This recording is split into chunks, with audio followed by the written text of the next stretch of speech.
ముఖ్యంగా రేవంత్ రెడ్డి తీసుకొచ్చిన కొత్త సిస్టమ్ ఏంటంటే బిల్లా. బిల్లా అనేది అసలు ఏంటి, దేనికి ఉపయోగం, ఇది ఎందుకు తీసుకొచ్చారంటే ఏం చెప్తారండి? బిల్లా అనేది ఈ ప్రాసెస్ అయితే ఏదైతే ఉందో గవర్నమెంట్లో జనరల్గా అప్రూవల్స్ చాలా లేట్ అవుతుంటాయి.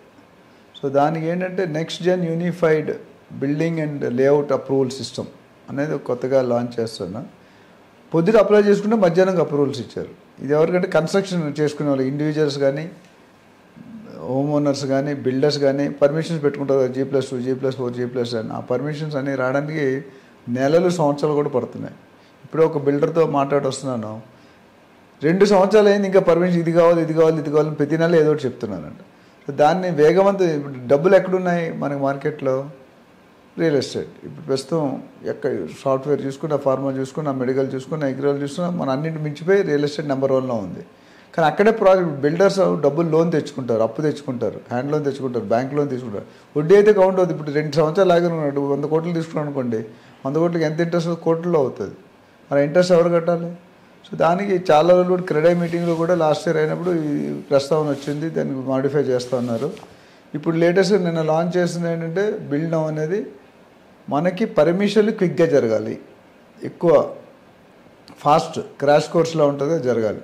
ఎగ్జాంపుల్గా నిన్నే 3 పొద్దున అప్లై చేసుకున్నారంటే మధ్యాహ్నం కల్లా వచ్చేసినాయి అప్రూవల్స్. మరి అన్నీ అలా జరిగితే లేదంటే we have to wait and see.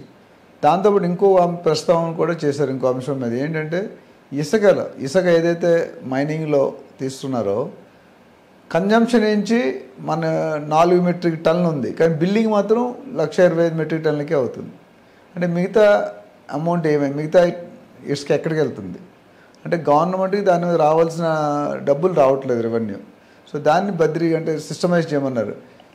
ఇప్పుడు ఎలా సిస్టమైజ్ చేస్తారు? ఇప్పుడు ఒక బిల్డరు 10 ఫ్లోర్లు కడుతున్నాడు అనుకో, వాడికి ఎంత ఇసుక పడుతుంది, ఎంత సిమెంట్ పడుతుంది, ఎంత ఐరన్ పడుతుంది, ఆర్కిటెక్ట్ ఇస్తాడు లెక్క, స్ట్రక్చరల్ ఇంజనీర్ అని ఇచ్చేమంటే అక్కడ కనుక్కొని ఆ సొంత ఇసుక వీళ్ళు బిల్డింగ్ చేస్తారా లేదా అర్థమవుతుందా? Cross check. బిల్డింగ్కి ఒక 100 టన్నులు కావాలి, ఆయన 50 టన్నులే బిల్ చూపిస్తున్నాడు, ఇంకో 50 టన్నులు వెళ్ళిపోతుంది. సో ఆ డిఫరెన్స్ మీద గవర్నమెంట్ రెవెన్యూ లాస్ కదా. ఇన్ని 100 మెట్రిక్ టన్నులు అంటే చాలా వేల కేజీలు. సో దాన్ని క్రమబద్ధీకరణ అంటే సిస్టమ్ రెగ్యులరైజేషన్ చేయమన్నాడు. ఇసుక అన్యాయంగా అన్అఫీషియల్గా వెళ్ళిపోతుంది మార్కెట్లోకి, మనకేంచి రావట్లేదు, లేదా బ్లాక్లో వెళ్తుంది. దాని మీద ప్రస్తావన చేసి అక్కడ సంబంధిత మైనింగ్ అధికారులు ఎవరైతే ఉన్నారో వాళ్ళని దీన్ని సిస్టమైజ్ చేయమన్నాడు. మనకి ట్యాక్స్ మిస్ అవ్వకూడదు.